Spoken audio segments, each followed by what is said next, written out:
Hello ವೀಕ್ಷಕರೇ, ladies ದುನಿಯಾ ಕನ್ನಡ ಚಾನಲ್ಗೆ ಸ್ವಾಗತ ಸುಸ್ವಾಗತ. ಇವತ್ತಿನ ವಿಡಿಯೋದಲ್ಲಿ ನಾವು ಅಳಸಾಗಿರುವಂಥ ಜುಣಕ ಅಥವಾ ನೀವು ಇದನ್ನು ಪಿಟ್ಲಾ ಅಂತ ಹೇಳ್ತಿರಲ್ಲ ಅದನ್ನು ಮಾಡೋಣ. 2 ಟೇಬಲ್ ಸ್ಪೂನಷ್ಟು ನಾನು ಬೇಸನ್ ಹಿಟ್ಟೇನಿರುತ್ತಲ್ಲ ಅದನ್ನು ಹಾಕಿ ನೀರಲ್ಲಿ ಹಾಕಿ ಕಲಸಿ ಸೈಡಿಗೆ ಇಟ್ಬಿಡ್ತಾ ಇದ್ದೀನಿ. ಆಮೇಲೆ ಪಾತ್ರೆಯಲ್ಲಿ 1 ಟೇಬಲ್ ಸ್ಪೂನಷ್ಟು ಎಣ್ಣೆ ಕಾಯ್ದ ನಂತರ ಅರ್ಧ ಟೇಬಲ್ ಸ್ಪೂನಷ್ಟು ಸಾಸಿವೆ, ಅರ್ಧ ಟೇಬಲ್ ಸ್ಪೂನಷ್ಟು ಜೀರಿಗೆ ಹಾಕಿದ್ದೀನಿ.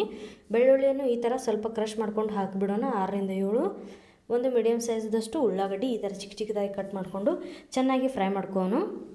ಆಮೇಲೆ ಇದಾದ ನಂತರ ಕರಿಬೇವಿನ ಸೊಪ್ಪು, ಆಮೇಲೆ ಸ್ವಲ್ಪ ಹಿಂಗನ್ನು ಹಾಕಿ ಚೆನ್ನಾಗಿ ಫ್ರೈ ಮಾಡ್ಕೋನು. ಉಳ್ಳಾಗಡ್ಡಿ ಕಲರ್ ಏನಿದೆಯಲ್ಲ ನೀವು ನೋಡ್ತಾ ಇರ್ಬೋದು ಎಷ್ಟು ಚೇಂಜ್ ಆಗಿದೆ. ಇದಾದ ನಂತರ ನಾವೀಗ ಇದರಲ್ಲಿ ನೀರನ್ನು ಹಾಕಬೇಕಾಗುತ್ತೆ. 2 ಕಪ್ನಷ್ಟು ನಾನು ನೀರನ್ನು ಯೂಸ್ ಮಾಡ್ಕೊತಾ ಇದ್ದೀನಿ. ನಿಮಗೆ ಯಾವ ಥರ ತಿಕ್ ಅಥವಾ ಯಾವ ಥರ ಬೇಕಲ್ಲ ನೀವು ಆ ಥರ ಅಡ್ಜಸ್ಟ್ ಮಾಡ್ಕೋಬೋದು. ನಾನಿಲ್ಲಿ 2 ಕಪ್ನಷ್ಟು ನೀರನ್ನು ಹಾಕಿ ಇದು ಬಾಯ್ಲ್ ಆಗೋ ತನಕ ವೇಟ್ ಮಾಡ್ತೀನಿ. ಆಮೇಲೆ ಆವಾಗ ನಾವೀಗ ಅಲ್ಲಿ ತನಕ ಉಪ್ಪನ್ನು ಹಾಕಬೇಕು.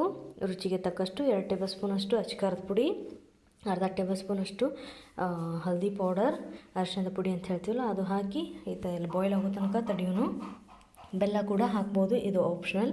ನಿಮಗೆ ಬೇಡ ಅಂತಂದರೆ ಇದನ್ನು ನೀವು ಸ್ಕಿಪ್ ಕೂಡ ಮಾಡ್ಬೋದು. ಈಗ ಒಂದು ಸ್ಮಾಲ್ ಪೀಸನ್ನು ನಾನು ಬೆಲ್ಲನ ಹಾಕಿ ಇದು ಬಾಯ್ಲ್ ಆಗಲು ವೇಟ್ ಮಾಡ್ತಾಯಿದ್ದೀನಿ.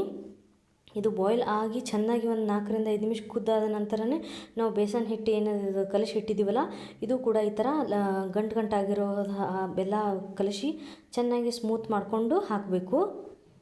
ಈಗ ಬಾಯ್ಲ್ ಆಗ್ತಾಯಿದೆ, ನೀವು ನೋಡ್ತಾ ಇರ್ಬೋದು. ಫುಲ್ಲು ಕುದಿ ಬರ್ತಾ ಇದೆ. ಇದು ಈ ಥರ ಒಂದು 7 ರಿಂದ 8 ನಿಮಿಷ ಇದನ್ನು ಕುದಿಸಲು ಬಿಡಬೇಕು. ಇದು ಲಾಸ್ಟಿಗೆ ಕೊತ್ತಂಬರಿ ಸೊಪ್ಪನ್ನು ಹಾಕಬೇಕು.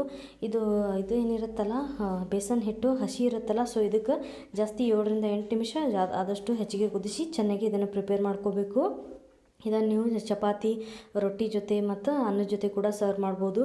Thanks for watching. ವಿಡಿಯೋ ನೋಡೋದಕ್ಕೆ ಎಲ್ಲರಿಗೂ ಧನ್ಯವಾದಗಳು.